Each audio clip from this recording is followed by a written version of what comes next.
Salut la compagnie, aujourd'hui c'est mon anniversaire, le 27 Iyar ce soir, c'est mon anniversaire.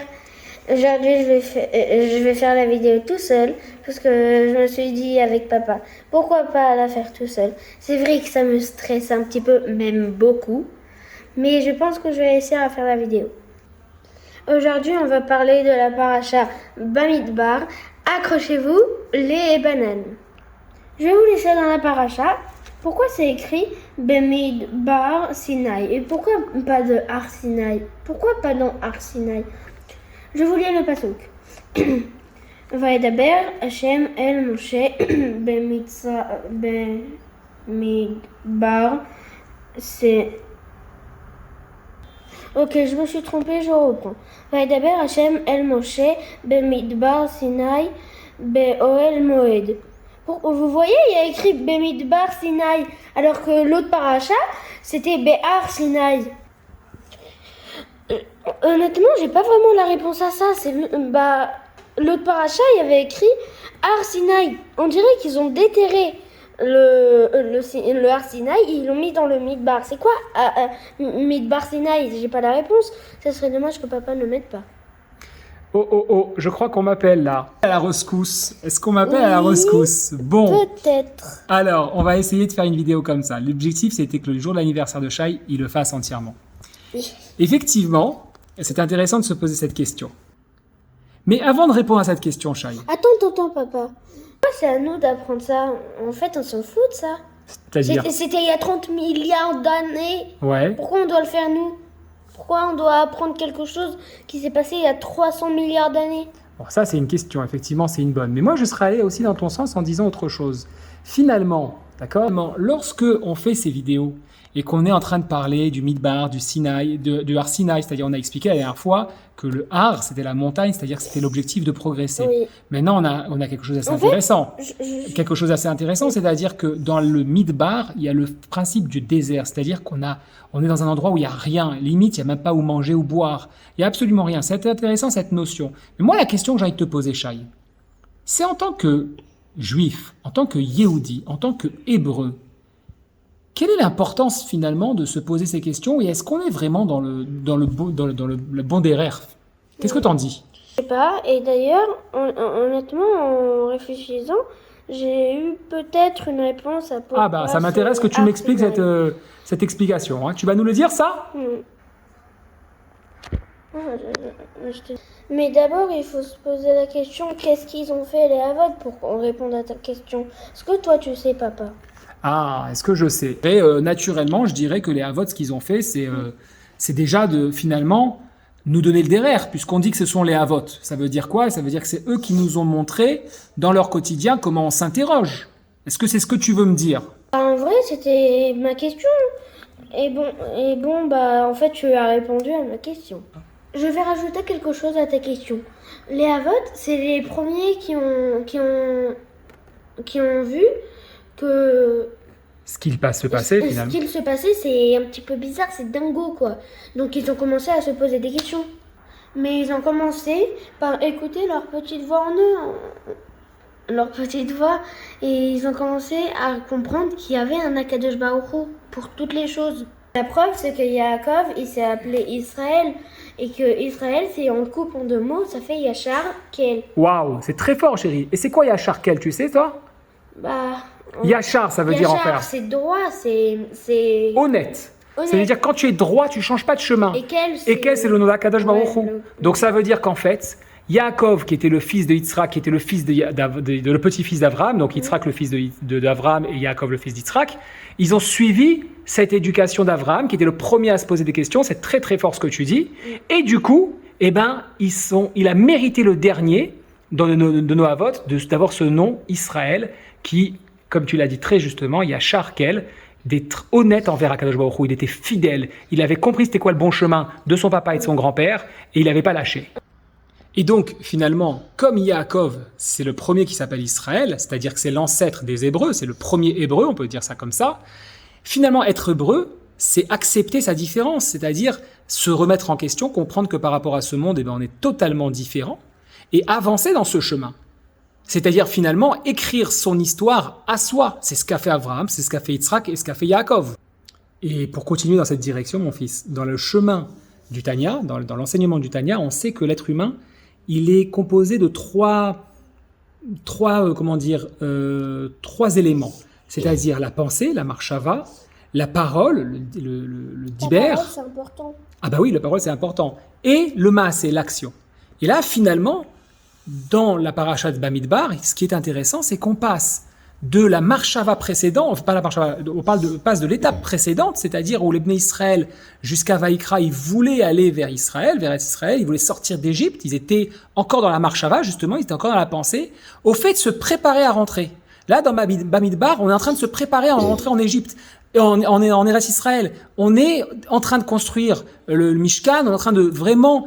Et c'est intéressant parce que aussi dans la paracha Bamidbar, ce qu'on fait, c'est qu'on énumère les noms. Donc on est en train de passer à l'étape suivante. Jusqu'à maintenant, on était dans la marshava, on était en train de concrétiser sa libération, sa liberté, de découvrir c'est quoi être un peuple, etc., etc. Là maintenant, on est en train d'énumérer les noms, donc on est en train de parler, d'être dans le diber. Et ce qui est intéressant, c'est que Bamidbar, si on lui enlève le bête de Bamidbar, on est dans Medaber, on est dans une notion de parler.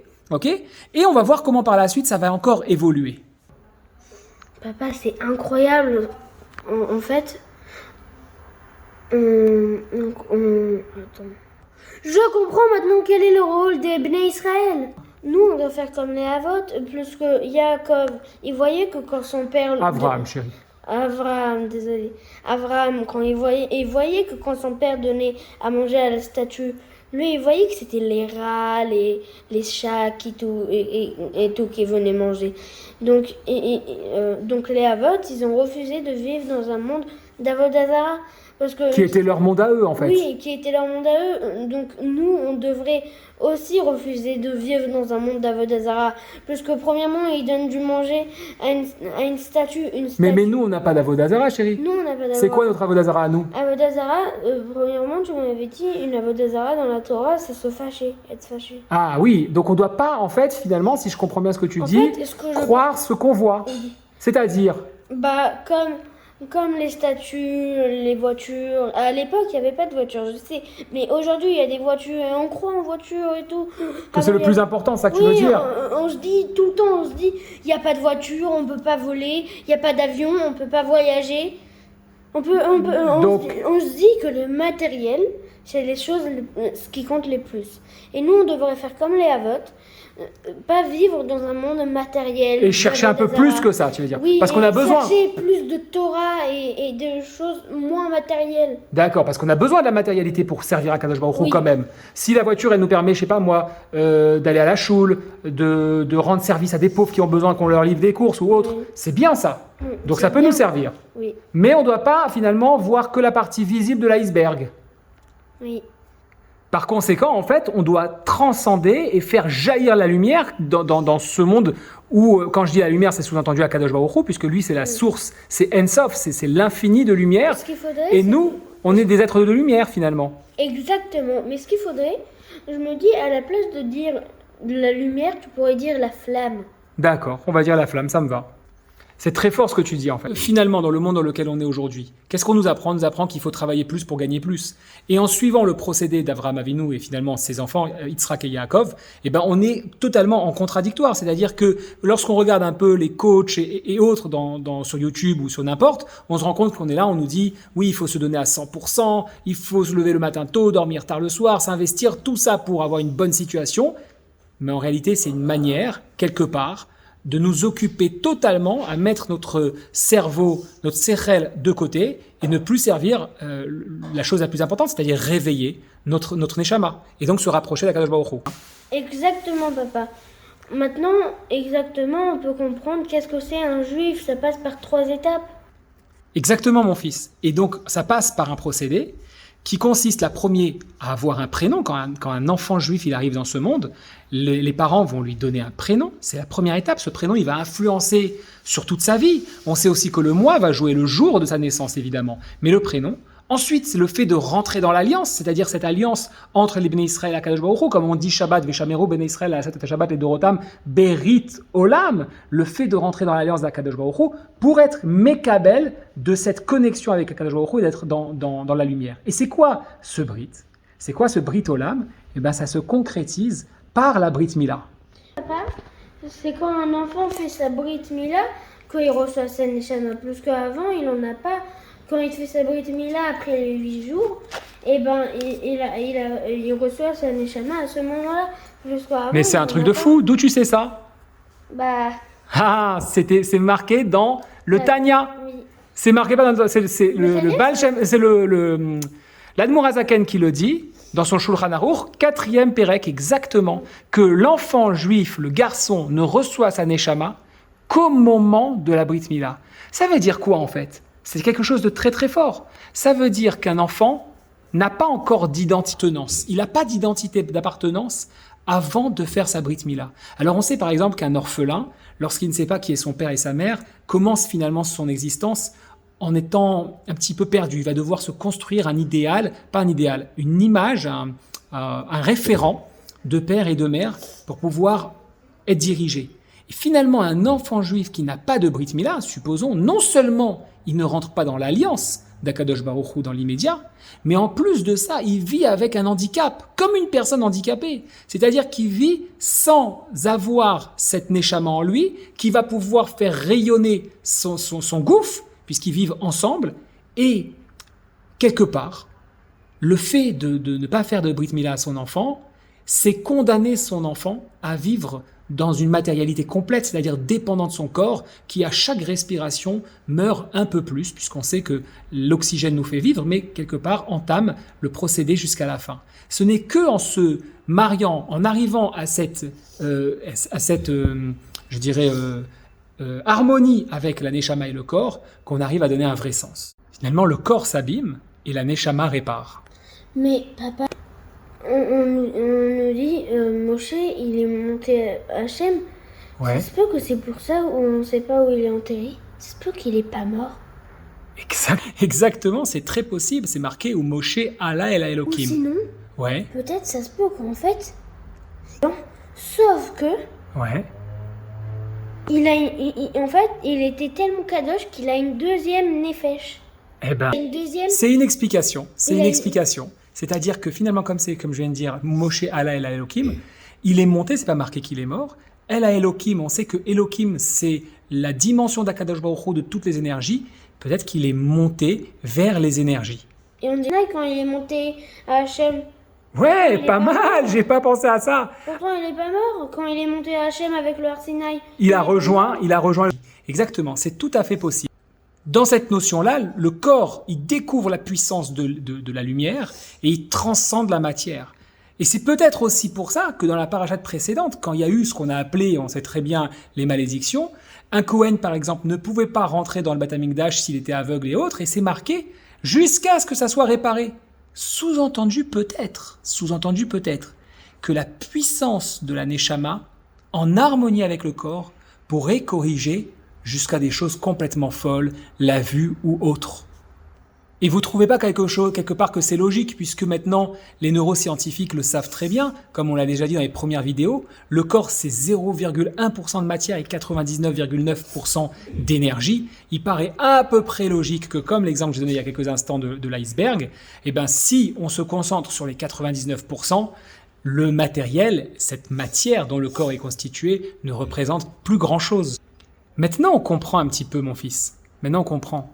Pourquoi c'est marqué Bamidbar? Tu vois, tu posais une question tout à l'heure. C'est-à-dire qu'il a fallu... Au début, oui. Il a fallu se concentrer à être dans une notion où il n'y avait absolument rien autour de nous pour faire preuve d'une émouna complète et de pouvoir découvrir dans ce matzav de désert l'énergie propre. La preuve, j'en veux, c'est que quand les Bnei Israël demandent de la viande à Kadosh Baruch Hu, à travers Moshe évidemment, c'est marqué que les Bnei Israël, ils ont vu leur délai dans le désert repousser de 30 jours. Bah oui, puisque si on se concentre que sur la matière, on est là, Dieu nous donne les plus belles choses et on réclame à manger matériel alors qu'on pourrait se concentrer sur nos 99%, on est en pleine méditation, on est en pleine réflexion, et bah quelque part, on a une sorte de punition et on est repoussé dans le désert un peu plus longtemps. C'est comme si un enfant qui faisait pas sa Brit Mila, il refusait 99% de sa vie. Exactement. Et c'est toi qui m'as fait ma Brit Mila. Oui, bon ça, oui, c'est vrai. Non seulement non seulement on lui refuse 99% de sa vie, mais en plus, on lui refuse son rôle dans ce monde. Et là, on arrive... Il devient que de la matière. Il devient que de la matière. Et là, on en arrive à la deuxième notion dans Bamidbar qu'on retrouve, c'est le dénombrement. C'est-à-dire que la paracha va préciser tous les Bnei Israël, elle va les nommer quasiment tous, et vraiment en détail.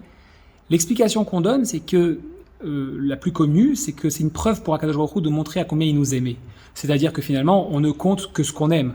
On énumère, on appelle que ce dont on est attaché. Mais il y a aussi une autre notion que j'ai envie de creuser là, et ça conclura la vidéo. Tu vois mon fils, c'est que lorsqu'on est capable d'énumérer les choses, lorsqu'on est capable de donner le nom de chaque chose, finalement c'est pour montrer à quel point c'est important. C'est-à-dire que si tu es dans ta chambre et tu dis « Ah, regardez mes jouets, et j'ai donc un Mario, j'ai une voiture comme ci, etc. » et tu es capable d'énumérer, c'est que non seulement tu les aimes, mais chaque jeu rentre dans un parcours, tu en as besoin, tu vois. C'est-à-dire que tu ne peux pas faire partie de ce grand puzzle qu'est les Bnei Israël et notre mission sur Terre sans l'intervention de chacun d'entre nous. Akadosh Baruch Hu, il souligne l'importance du rôle de chaque Neshama qui descend sur Terre, à tel point qu'on dit que Mashiach viendra seulement quand toutes les Neshamot seront descendues sur Terre. Donc maintenant, on comprend l'importance de la Brit Mila, on comprend l'importance de passer par un désert, et on comprend l'importance de nous compter, chacun de nous énumérer pour se rappeler du rôle qu'on a à jouer dans ce monde. Mais pour que les Neshamot redescendent, il faut d'abord qu'ils montent. C'est-à-dire qu'on devrait mourir. Non, parce que les Neshamot, elles ont toutes été créées devant le Kissa Kadosh. Elles sont devant Akadosh Baruch Hu, c'est lui qui les envoie sur terre. Elles sont créées en haut. Mais rien du tout. Je peux, parce que si c'est Hachem, ouais. Et parce qu'il y a des fois on dit quand la Neshama monte, ça veut dire qu'on meurt. Oui, donc ça c'est quand elle repart. C'est comme s'il disait il faut mourir pour que Mashiach vienne. Non, ça veut dire que la Neshama elle est en haut, elle descend. À ce moment-là, je me suis dit ok, on finit la vidéo, ça sert à rien. Non. Bien au contraire, le monde il devient alors un défi.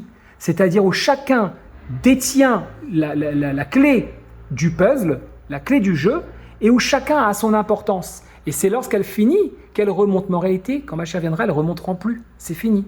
On doit aller jusqu'au bout. Allez, on souhaite Shabbat Shalom à nos amis. Et après 2 secondes, tu me demandes de quoi on parle, je ne me rappelle plus. On souhaite Shabbat Shalom à nos amis. Shabbat Shalom. En tout cas, on est très heureux. Anniversaire. On dit Mazal Tov, c'est le dernier délai. Hein. Ça y est, c'était le 27 Iyar. Ce soir, c'est mon anniversaire. En hébreu. On est allé de la date en français à la date en hébreu. Mazal Tov Shai.